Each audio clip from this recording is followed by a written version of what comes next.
Hello નમસ્કાર વિદ્યાર્થી મિત્રો, કેમ છો બધા? મજામાં? આજે આપણે જે ધોરણ 10 નું 13મું ચેપ્ટર છે એ છે તમારું આંકડા શાસ્ત્ર. તો આંકડા શાસ્ત્રમાં આજે આપણે જે મોસ્ટ ઓફ થિયરી છે તમારી, એ થિયરી વિશે થોડું ઘણું જાણીએ. તો તમારે આમાં વિભાગ બી માં, વિભાગ સી માં, વિભાગ ડી માં બધામાં ચેપ્ટરના દાખલા પૂછાવાના છે. પણ આ દાખલા તો પૂછાવાના જ છે, પણ એમાં કયા સેક્શનમાં કયો સમ પૂછાવાનો છે એ બધું ખૂબ જ મહત્વનું છે.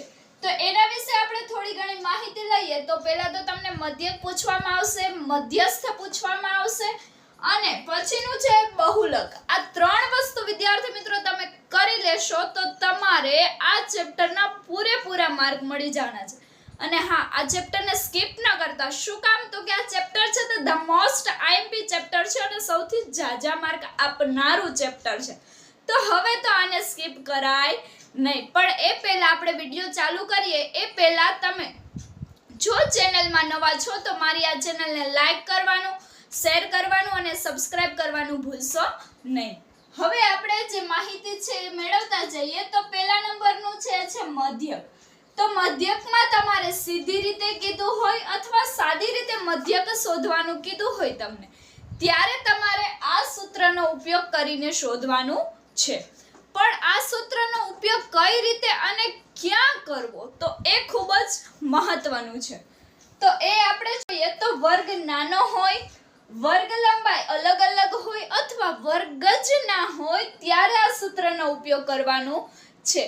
આ તમારા વિદ્યાર્થી મિત્રો સિક્રેટ વાત છે, કોઈને બી શેર ના કરતા અને સિમ્પલ થી તમારી નોટબુકમાં તમે લખી નાખજો, નોટ ડાઉન કરી લેજો કે આ ફોર્મ્યુલાનો ઉપયોગ તમારે કઈ જગ્યાએ કરવાનો છે.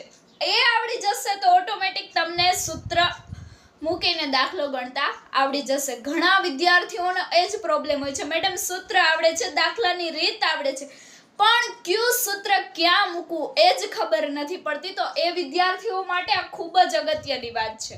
તો આ નોટ ડાઉન કરવાનું ભૂલશો નહીં. ક્યારે તો કે વર્ગ નાનો હોય, વર્ગ નાનો મીન્સ કે 1 થી 100 ની અંદર વર્ગ હોય, વર્ગ લંબાઈ એટલે કે એ જ બે ડિફરન્સ હોય, અલગ અલગ હોય અને વર્ગ જ ના હોય ત્યારે તમારે કયું સૂત્ર મૂકવાનું છે તો કે x બાર બરાબર સિગ્મા fi xi ના છેદમાં સિગ્મા fi.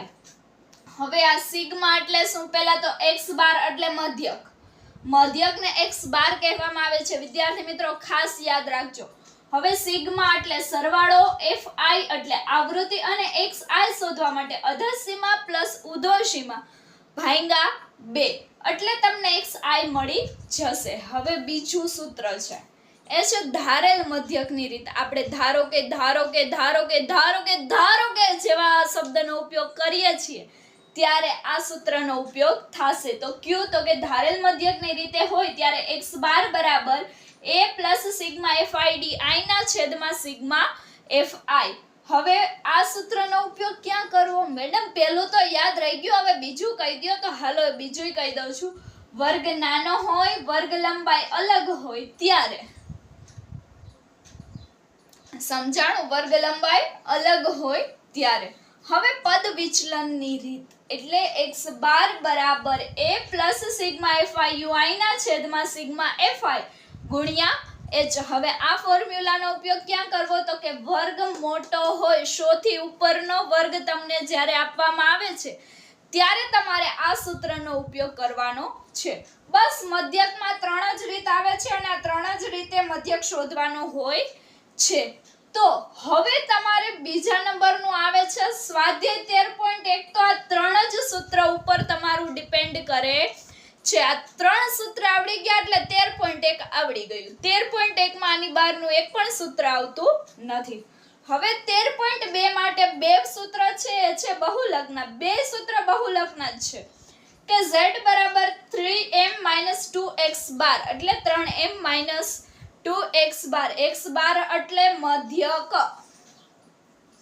બરાબર છે. આ સૂત્ર છે તમારે મોસ્ટ ઓફ ક્યારેક માઇનર ઉપયોગ થશે, બાકી એ સૂત્રનો ઉપયોગ આવતો નથી. ખાસ આ સૂત્ર પાકું કરી લેજો. z બરાબર l plus f1 minus f0 2f1 f0 f2 ગુણ્યા h. બહુલક એટલે z, મધ્યક એટલે x બાર. હવે આ સૂત્રની જે વિસ્તૃત માહિતી છે, l એટલે શું, f1 એટલે શું, f0 એટલે શું, વિદ્યાર્થી મિત્રો હું તમને અત્યારે સમજાવીશ તો તમને બધું ઉપરથી જશે, એટલે અત્યારે નથી સમજાવતી, પણ દાખલામાં જ્યારે એ સૂત્રનો ઉપયોગ થશે ત્યારે તમને હું વિસ્તૃત સમજાવીશ, જેથી તમને વાત સમજાઈ જાય.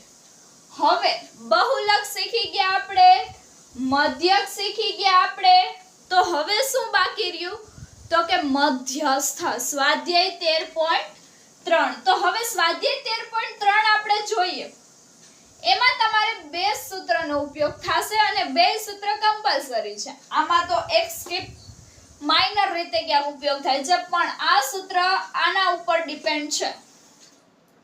તો m બરાબર n ના છેદમાં 2 મું અવલોકન. n એટલે તમને જે ટોટલ સંખ્યા આપી હોય fi નો ટોટલ એ તમારે n માં લેવાનો છે. અને બીજું જે મોટું સૂત્ર છે m બરાબર l પ્લસ n ના છેદમાં 2 માઇનસ cf ભાગ્યા 2 ગુણ્યા h. મધ્યસ્થને m કહેવાશે, મધ્યકને x બાર કહેવાશે. વિદ્યાર્થી મિત્રો ખાસ યાદ રાખજો, ઘણા વિદ્યાર્થીઓ આમાં ભૂલ કરે છે મધ્યક અને મધ્યસ્થમાં. મધ્યક એટલે x બાર અને મધ્યસ્થ એટલે m.